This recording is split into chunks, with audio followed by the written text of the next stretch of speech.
महाराष्ट्रातील सर्व विद्यार्थ्यांना मनापासून नमस्कार. विद्यार्थी मित्र हो, आपण इयत्ता 5वी नवोदयची परीक्षा देणार असाल तर परीक्षा अतिशय जवळ आलेली आहे आणि बऱ्याच पालकांच्या, शिक्षकांच्या, विद्यार्थ्याच्या मनामध्ये एक गोंधळ असा जाणवतो की नवीन अभ्यासक्रम नेमका काय आहे. तर विद्यार्थी मित्र हो, नवीन अभ्यासक्रम म्हणजे आपण जो जुना शिकलाय त्यामधलेच सर्व घटक आहेत. फक्त 2 घटक नव्यानं त्या ठिकाणी आपल्याला दिलेले आहेत. तर ते 2 घटक कोणते आहेत? तर ते म्हणजे कोण, कोणाचे प्रकार आणि त्यांचं उपयोजन, आणि दुसरा सांख्यिकी माहिती आणि आलेख. तर लवकरच आपण दररोज आपल्या चॅनलवर नवोदय संदर्भामध्ये महत्त्वाची गेस प्रश्न अपलोड करणार आहोत. नवोदयसाठी गणिताचे, कारण गणितावर सर्व मेरिट असल्यामुळे गणिताचे एकूण 12 चॅप्टर कोणते आहेत, त्या 12 चॅप्टर मध्ये कोणत्या प्रकारचे प्रश्न येऊ शकतात याची सविस्तर माहिती तुम्हाला या चॅनलवर मिळणार आहे. जर आपण हे चॅनल पहिल्यांदाच पाहत असाल तर सबस्क्राइब करून ठेवा, कारण पुढे गणिताचे एकूण 12 टॉपिक जे नवोदयसाठी महत्त्वाचे आहेत याबद्दलची सविस्तर माहिती तुम्हाला मिळणार आहे. तत्पूर्वी नवोदयसाठी आणि स्कॉलरशिपसाठी उपयुक्त अशी काही पुस्तकं आपण या ठिकाणी पाहणार आहोत.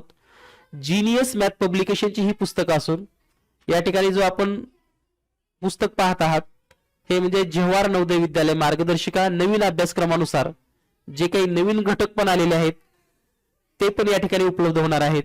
तर जवाहर नवोदय विद्यालय मार्गदर्शिका आपण महाराष्ट्रामध्ये घरपोच कुठेही मागवू शकता. त्याचबरोबर आपल्या जिल्ह्याच्या सर्व पुस्तकालयामध्ये ही मार्गदर्शिका उपलब्ध आहे.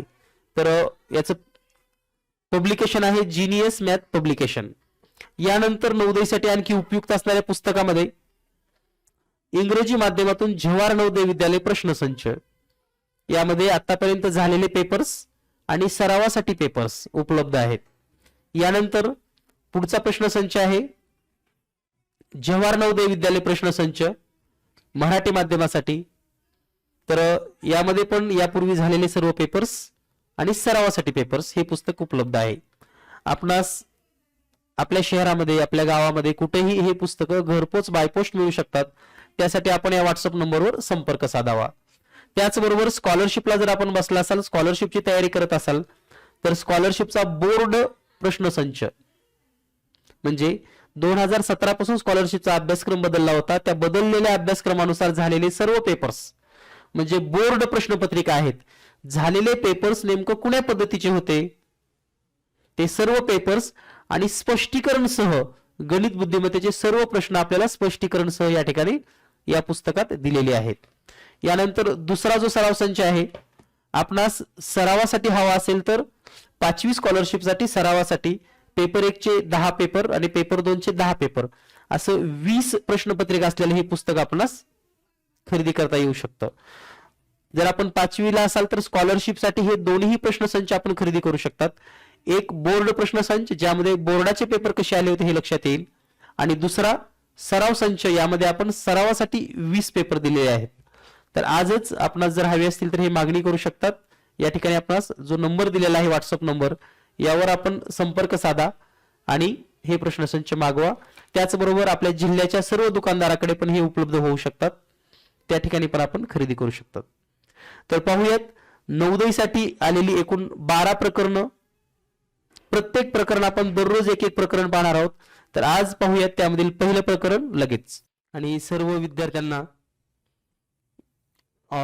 2024 हे नवीन वर्ष आनंदाचं, उत्साहाचं, यशाचं आणि आपल्या सर्व इच्छापूर्ती. ज्या विद्यार्थ्यांनी नवोदयला जाण्यासाठी स्वप्न पाहिलेलं आहे ते नवोदयला जावोत, त्यांची इच्छा पूर्ण होत. त्याचबरोबर ज्याने सैनिकी स्कूल जायची इच्छा असेल त्यांनी सैनिकी स्कूलला त्यांना पण प्रवेश मिळत. आणि ज्या विद्यार्थ्यांनी स्कॉलरशिपचं टार्गेट ठेवलेलं आहे, जे की राज्याच्या यादीमध्ये यायचं असेल, जिल्ह्याच्या यादीमध्ये यायचं असेल, स्कॉलरशिपमध्ये चांगले गुण घ्यायचे असतील तर त्यांना पण त्यांचं यश मिळो यासाठी खूप खूप शुभेच्छा. त्याचबरोबर काही विद्यार्थी नवोदय आणि स्कॉलरशिपचं पण टार्गेट आहे. काही जणांचं नवोदय, स्कॉलरशिप आणि सैनिकी स्कूल. तर तुम्हाला ह्या दोन्ही तिन्ही परीक्षामध्ये जिथे जिथे आपण फॉर्म भरला असाल त्या ठिकाणी यश नक्की मिळणार आहे. फक्त तुम्ही जे हे शेवटचे दिवस आहेत, शेवटचे दिवस का म्हणतोय आपण, वर्षभर किती अभ्यास केला वर्षभर काय केलं हे महत्वाचं नाही, तर शेवटच्या या 15 दिवसामध्ये जसं मॅच मध्ये शेवटचे 5 ओव्हर महत्वाचे असतात आणि 5 ओव्हर मध्ये आपल्याला पाहिजे तेवढा स्कोअर करता येतो. मॅच मध्ये आपल्याला शेवटच्या 5 ओव्हर मध्ये पाहिजे तितका स्कोअर करता येतो. तसंच हे शेवटचे आपले 5 ओव्हर राहिले. तसं समजा नवोदय परीक्षा 20 जानेवारीला असून 20 जानेवारीला आपण ही परीक्षा देणार आहात. त्याचबरोबर सैनिकी स्कूलची जर आपण तयारी करत असाल तर सैनिकी स्कूलची 28 जानेवारीला परीक्षा आहे. त्याही परीक्षेसाठी आपणास शुभेच्छा. आणि स्कॉलरशिप 5वी ही परीक्षा 18 फेब्रुवारीला आहे. त्या परीक्षेसाठी पण आपणास खूप खूप शुभेच्छा. तर या ठिकाणी मला हे सांगायचंय की या माध्यमातून आपणास नवीन वर्षाच्या पुन्हा एकदा सर्वांना खूप खूप शुभेच्छा. तर सुरुवात करूया आपण स्कॉलरशिप नवोदय आपली झूम मीटिंग. आणि या झूम मीटिंग मध्ये आजचा जो महत्वाचा घटक आहे तो म्हणजे नवोदय प्रवेश परीक्षा. तर नवोदय प्रवेश परीक्षा आणि या प्रवेश परीक्षेच्या माध्यमातून आपली तयारी चालू आहे. तर पुन्हा एकदा सर्वांना नवीन वर्षाच्या जे कोणी लेट जॉईन झाले त्यांना नवीन वर्षाच्या खूप खूप शुभेच्छा. आणि आपण आपला क्लास सुरुवात करूयात. तर पहा विद्यार्थी मित्र हो, नवोदयचा जर आपण विचार केला तर नवोदयमध्ये परीक्षेपूर्वी आपल्याला नेमकं काय माहिती असणं गरजेचं आहे. तर परीक्षेपूर्वी आपल्याला नवोदयसाठीचे जे काही घटक आहेत आणि नवोदयला आता तयारी करण्यासाठी नेमकं कोणत्या घटकाचा अभ्यास करायला पाहिजे याबद्दल आपल्याला डिटेल माहिती असणं गरजेचं आहे.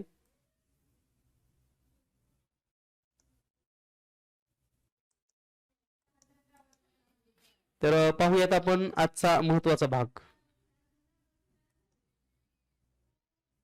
आपण जर नवोदयची तयारी करत असाल नवोदय प्रवेश परीक्षा 2024 तर या नवोदय परीक्षा प्रवेश परीक्षा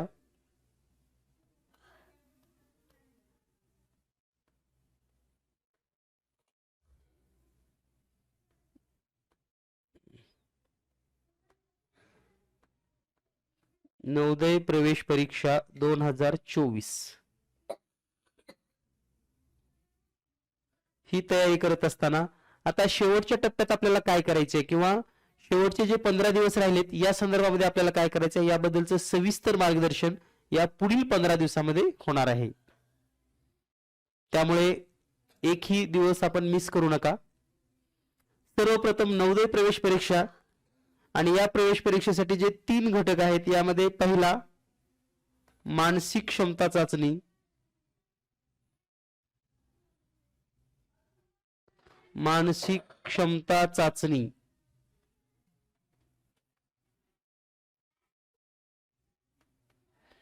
तर यासाठी 50 गुण आहेत म्हणजे एकूण 40 प्रश्न आपल्याला परीक्षेत विचारले जातील. दुसरा जो घटक आहे तो म्हणजे अंकगणित,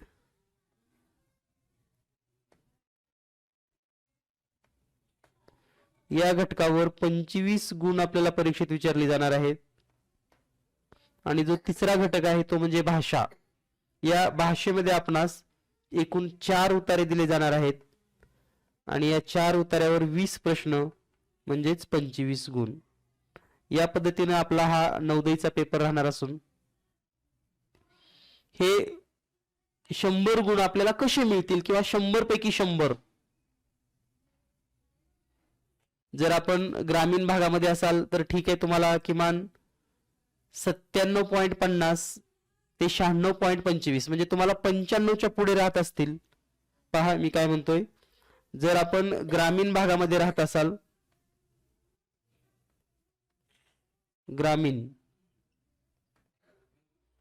तर आपल्याला 96.25% याचा अर्थ फक्त 3 प्रश्न चुकले तरच संधी आहे आपल्याला जॉईन होण्याची किंवा नवोदयला नंबर लागण्याची. आणि जर आपण शहरी भागात राहत असाल तर आपल्याला 98.75 म्हणजे 100 पैकी 100 किंवा 98.75 म्हणजे एक प्रश्न चुकीला संधी आहे. यापेक्षा जर जास्त मार्क चुकले तर आपला नंबर कदाचित लागण्याची शक्यता कमी आहे. हे लक्षात घेता आपल्या माहितीस्तव आपण जे 3 घटक पाहिलेले आहेत, मानसिक क्षमता चाचणी आणि भाषा, या 2 घटकाचा आपला चांगला अभ्यास झालेला आहे. तरीही मानसिक क्षमता चाचणी आणि भाषा या 2 घटकाविषयीच्या महत्त्वाच्या टिप्स, महत्त्वाची माहिती आपण शेवटच्या 2 दिवसामध्ये पाहणार आहोत. तत्पूर्वी आपण सुरुवातीला अंकगणित हा घटक पाहणार आहोत. आणि हा अंक घटक आपल्याला दररोज पाहायला मिळेल. दररोज म्हणजे परीक्षा होईपर्यंत आपण फक्त नवोदय या घटकावरच मार्गदर्शन करणार आहोत. तर आता बऱ्याचशा विद्यार्थ्यांना किंवा पालकांना किंवा शिक्षकांना असं वाटतं की नवीन अभ्यासक्रम नेमकं काय आलेला आहे. होय, नवीन अभ्यासक्रम बदललेला आहे आणि नवीन अभ्यासक्रमामध्ये आता जो पूर्वीचा अभ्यासक्रम होता त्याच्यामध्ये एकूण 15 घटक होते हे आपल्याला माहिती आहे. परंतु नवीन अभ्यासक्रमामध्ये फक्त 12 घटक आहेत आणि या 12 घटकावर आपल्याला 20 प्रश्न विचारले जाणार आहेत. तर ते नेमकं 12 घटक कोणते आहेत हे आपण समजून घेऊयात. तर नवीन अभ्यासक्रम जर विचार केला आपण, नवोदय प्रवेश परीक्षा न्यू सिलेबस,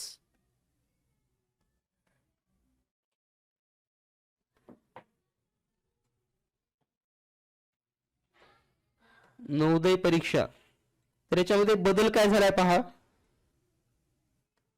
तर जो बदल झालेला आहे नवोदय परीक्षेमध्ये तो फक्त गणिताच्या चॅप्टर मध्ये, बाकी बुद्धिमत्तेचे जसे 10 चॅप्टर आहेत तेच चॅप्टर आहेत.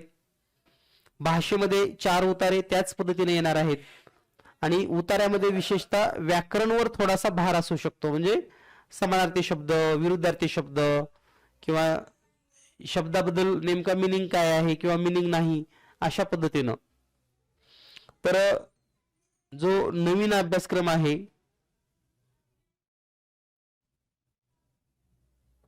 तर नेमकं नवीन घटक कोणते असणार आहेत. तर नवोदय प्रवेश परीक्षेमध्ये तुम्हाला एकूण 12 घटक असणार आहेत. किती घटक असतील? 12. तर ते 12 घटक नेमकं कोणते आहेत आणि त्याची संपूर्ण माहिती आपण या ठिकाणी पाहणार आहोत. तर यामधील सर्वात पहिला जो घटक आहे तो म्हणजे संख्या आणि संख्या पद्धती. संख्या आणि संख्या पद्धती.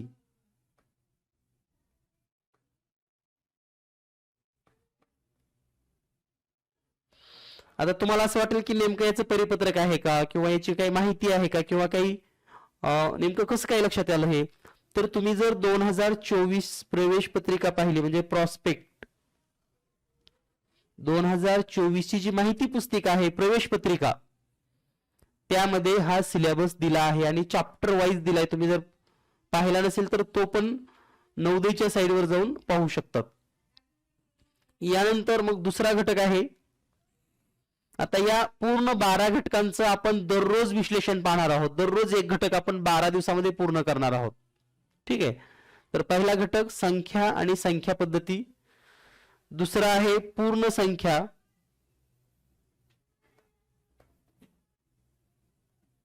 पूर्ण संख्या आणि 4 मूलभूत क्रिया.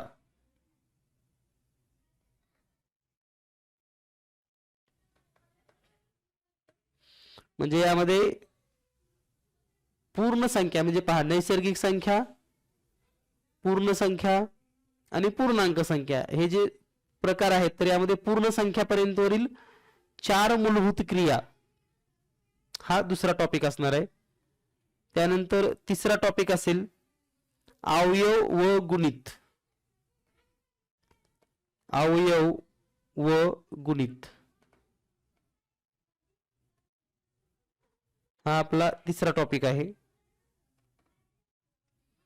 त्यानंतर चौथा टॉपिक आहे दशांश अपूर्णांक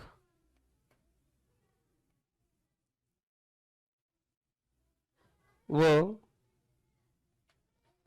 त्यावरील क्रिया. दशांश अपूर्णांक व त्यावरील क्रिया, म्हणजे हे 4 टॉपिक लक्षात घ्या. आता जो जुना सिलेबस आहे ते पण तुमच्याकडे पुस्तक असू शकेल, तर तुम्ही पाहू शकतात हेच टॉपिक आहेत. आता यानंतर काही टॉपिक मध्ये थोडासा चेंज झालाय किंवा काही टॉपिक वगळण्यात आलेले आहेत. तर हे 4 टॉपिक आपल्या लक्षात आले. तर एकूण 12 घटक आहेत. याचा आपण स्क्रीनशॉट घेऊ शकतात, कारण हा जो अभ्यासक्रम आहे किंवा हा जो घटक आहे याप्रमाणेच आपल्याला परीक्षेमध्ये प्रश्न विचारले जातील.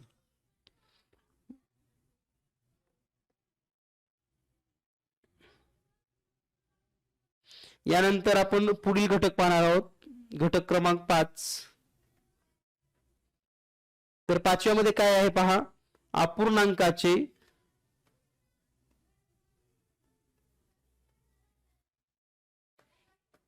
दशांश अपूर्णांकात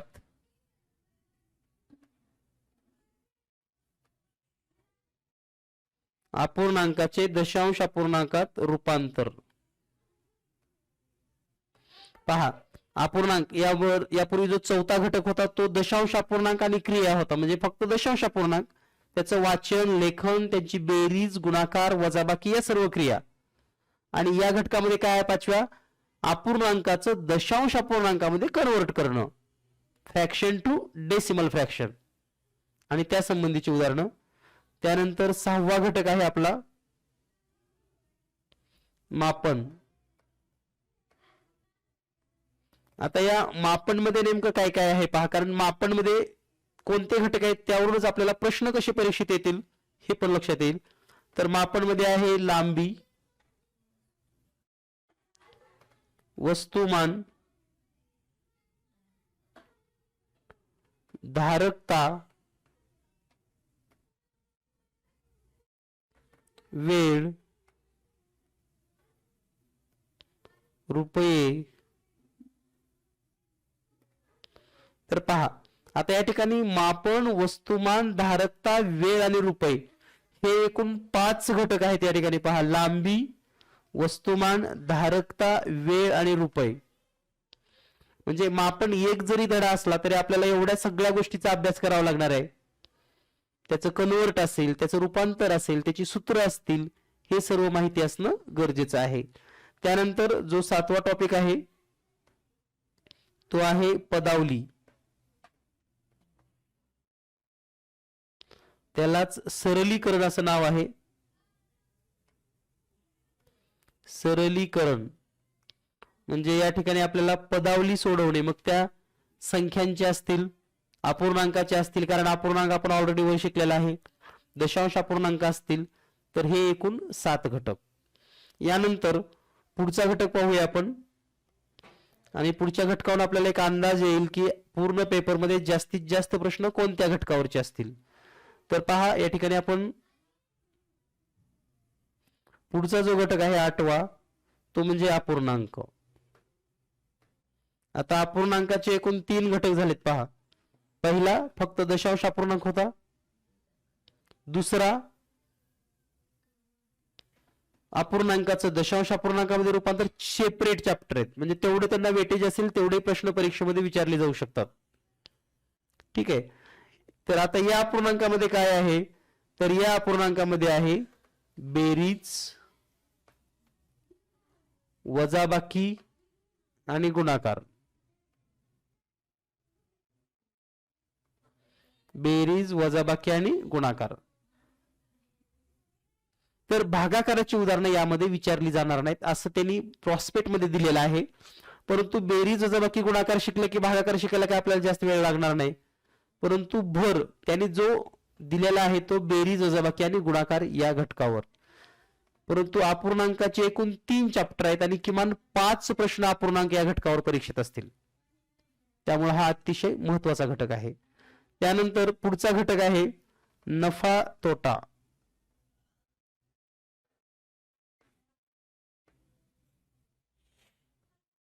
आता नफा तोटा, परंतु या नफ्या तोट्यामध्ये शेकडेवारी विचारलं जाणार नाही. शेकडेवारी नाही, म्हणजे शेकडेवारी काढायची नाही. नफ्या तोट्यामध्ये आपल्याला शेकडेवारी विचारली जाणार नाही. तर या पद्धतीने आपल्याला हे घटक आपण पाहत आहोत आणि याच सिक्वेन्सला आपल्याला हा अभ्यास पूर्ण करायचा आहे. त्यानंतर 10वा घटक आहे परिमिती व क्षेत्रफळ.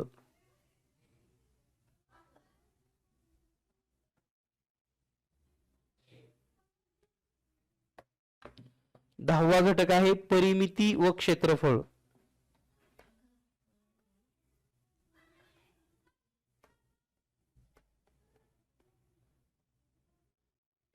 आता परिमिती आणि क्षेत्रफळ यामध्ये आपल्याला काय सांगितले पहा. तर परिमितीमध्ये वेगवेगळ्या आकृत्यांची परिमिती, जसे की फक्त त्रिकोण चौक म्हणजे चौकोनच नाही, चौरसच नाही, तर मग तो पंचकोन असू शकतो, षटकोन असू शकतो, किंवा अनियमित आकार म्हणजे ज्याचा निश्चित आकार नाही, अशा आकृतींची परिमिती काढणे व क्षेत्रफळ काढणे या प्रकारची गणित परीक्षेमध्ये येऊ शकतात. आणि काय येणार आहे याचा गेस प्रत्येक चॅप्टर वाईज तुम्हाला दररोज या ठिकाणी घेतला जाणार आहे. त्यामुळे हे शेवटचे दिवस जे आहेत ते आपल्याला गणितासाठी अतिशय महत्त्वाचे आहेत. तर आणि क्षेत्रफळामध्ये त्रिकोण, चौरस, चौकोन आणि अनियमित आकृत्या म्हणजे जसे की एका चौकोनाला त्रिकोण जोडलाय किंवा काही भाग कट केलाय, या पद्धतीचे प्रश्न परीक्षेमध्ये असू शकतात. आता हे झाले 10 प्रकरण. हे 10 प्रकरण तर जुन्या सिलेबस मधलेच आहेत, तुम्हाला लक्षात आलं असेल. आता यामध्ये कोणती प्रकरण वगळलीत जुन्यामध्ये? कारण जो आपला पुढचा 11वा आणि 12वा घटक आहे ना, तो अगदी न्यू आहे आपल्यासाठी. यामध्ये 11वा घटक आहे कोण, कोणाचे प्रकार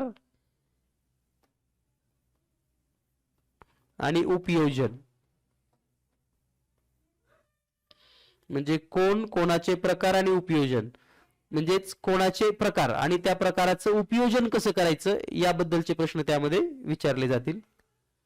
आणि त्यानंतर 12वा टॉपिक आहे माहिती विश्लेषण. माहिती विश्लेषण आणि आलेख.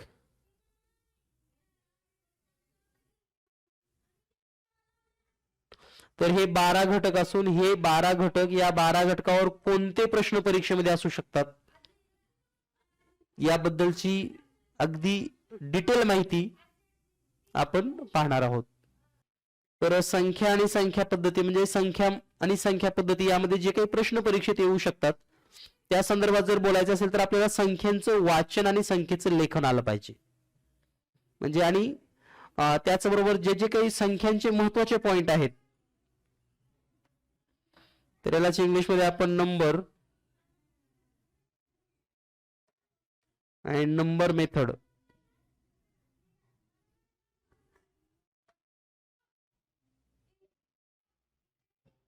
Numbers and number methods. ठीक आहे.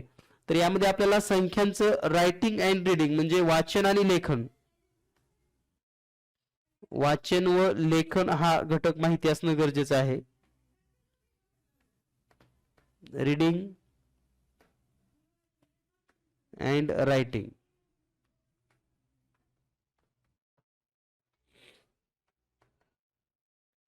तर वाचन आणि लेखन या घटकामध्ये, रीडिंग आणि रायटिंग मध्ये सर्वात महत्त्वाचं म्हणजे ज्या काही संख्या आहेत आपल्याला 2 अंकी, 3 अंकी, 4 अंकी, 5 अंकी, 6 अंकी, 7 अंकी, 8 अंकी जे काही संख्या असतील तर त्याचं जे काही रीडिंग आहे आणि किंवा रायटिंग आहे हे आपल्याला जमलं पाहिजे. उदाहरणार्थ समजा एक संख्या दिलेली आहे, संख्येचं वाचन करायचं आपल्याला. समजा पर्याय ए आहेत,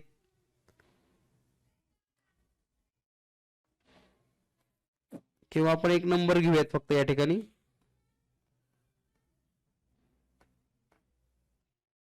तर आता या संख्येचं वाचन करायचं असेल तर हे आपल्याला वाचन ऍक्युरेट करता आलं पाहिजे. ठीक आहे. तर या वाचनामध्ये संख्या लहानात लहान असेल किंवा मोठ्यात मोठी असेल,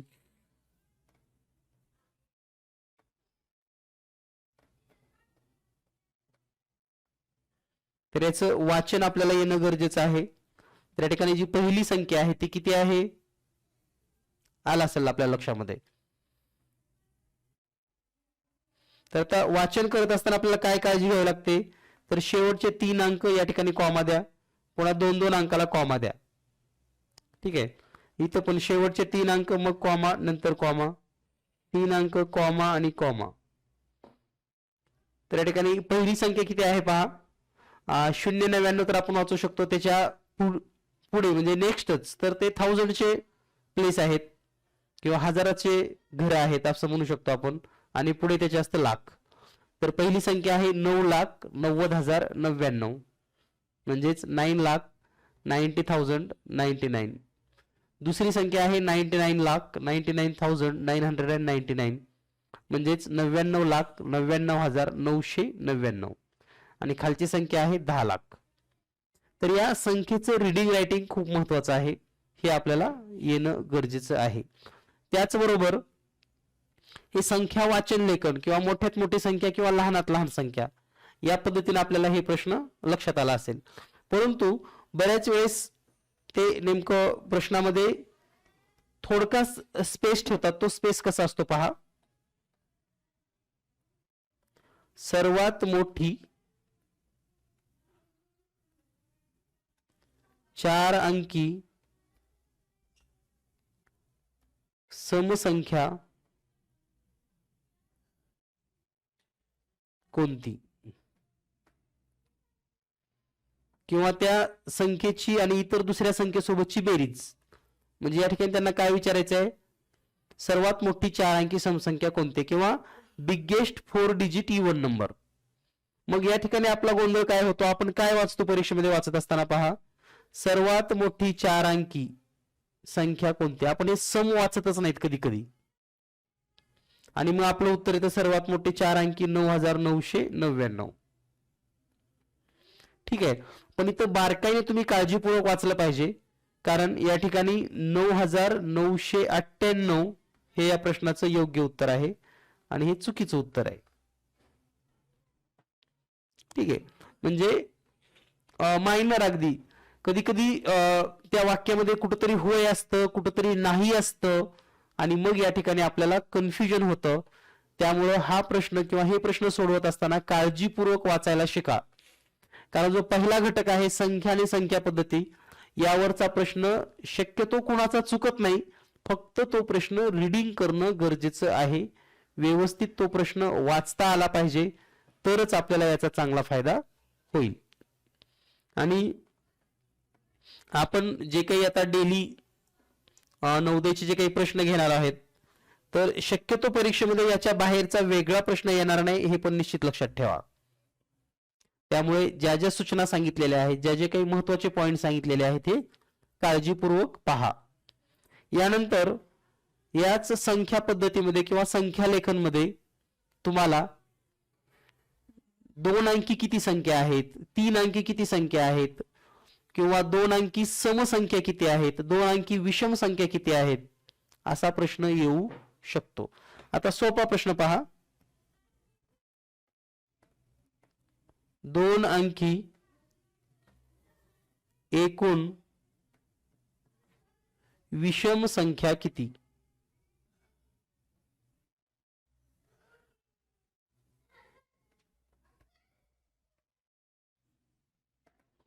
म्हणजेच how many 2 digit odd number, how many 2 digit odd number.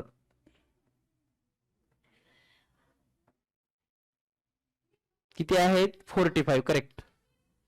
तर परीक्षेमध्ये कधी कधी आता हा प्रश्न असा सरळ लिहिला जात नाही, तर तो कसा येतो पहा,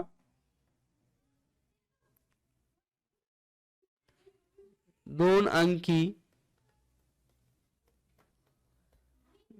विषम संख्या च्या संख्या आहेत.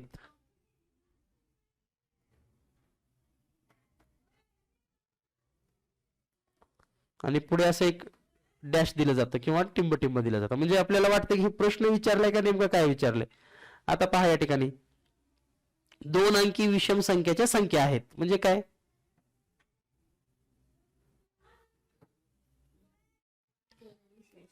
तर 2 अंकी विषम संख्याच्या संख्या म्हणजे काय, 2 अंकी विषम संख्या असणाऱ्या ज्या काही संख्या आहेत ते आपल्याला विचारलंय.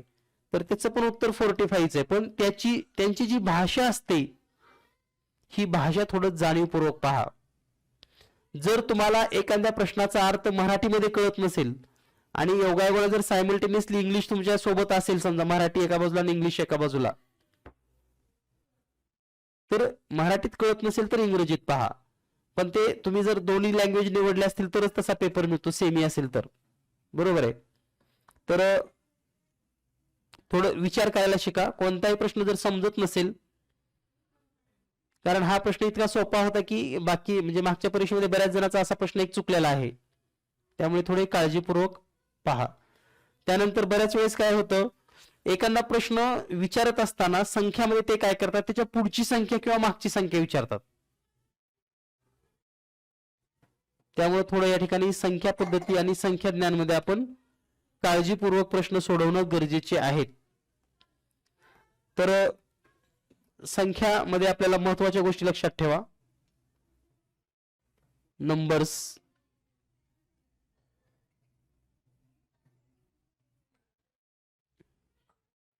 तर वाचन, लेखन म्हणजे रीडिंग किंवा रायटिंग वरचा एक प्रश्न परीक्षेमध्ये असेल, किंवा त्यांचे जे प्रकार आहेत, प्रकारामध्ये काय येतं, तर प्रकारामध्ये कोणते कोणते प्रश्न असू शकतात पहा. एक तर समसंख्या म्हणजेच इवन नंबर, विषम संख्या म्हणजेच ऑड नंबर, त्यानंतर वर्ग संख्या म्हणजेच स्क्वेअर नंबर, म्हणजे खालीलपैकी कोणती वर्ग संख्या आहे, किंवा 100 पर्यंत एकूण किती वर्ग संख्या आहेत, या पद्धतीचा प्रश्न. त्याचबरोबर संख्या व जर अजून काही विचारलं तर लहानात लहान आणि मोठ्यात मोठी संख्या, यावरचा प्रश्न एक परीक्षेमध्ये हमखास विचारला जाईल, हे लक्षात ठेवा. आणि 6 अंकी, 7 अंकी, 8 अंकी पर्यंत मॅक्झिमम, लहानात लहान मोठ्यात मोठे. त्यानंतर एकूण 3 अंकी संख्या किती आहेत, 4 अंकी संख्या किती आहेत, तर त्याबद्दल पण एक थोडक्यात चार्ट सांगतो मी तुम्हाला. डिजिटचा जर विचार केला आपण, डिजिट 2 डिजिट पर्यंत 99 नंबर आहेत 2 अंकी संख्याचे. 3 अंकी संख्येचे आहेत, 2 अंकी संख्या आहेत टोटल 90, 3 अंकी आहेत 900, 4 डिजिट नंबर 9000. तर यामध्ये पण तुम्हाला असा प्रश्न येऊ शकतो की 3 अंकी सर्वात लहान संख्या आणि 3 अंकी सर्वात मोठी संख्या यांचा गुणाकार किती. तर आता 3 अंकी सर्वात लहान संख्या कोणती आहे, 3 डिजिट स्मॉलेस्ट नंबर, तर तो आहे 100. आणि 3 डिजिट बिगेस्ट नंबर म्हणजे मोठ्यात मोठी, तर आता इथे बिगेस्ट मध्ये पण ऑड, V1 वगैरे जर असं सांगितलं तर काळजीपूर्वक लक्षात ठेवा, तर ती आहे 999. ठीक आहे. त्यानंतर 3 अंकी सर्वात मोठी मूळ संख्या कोणती आहे,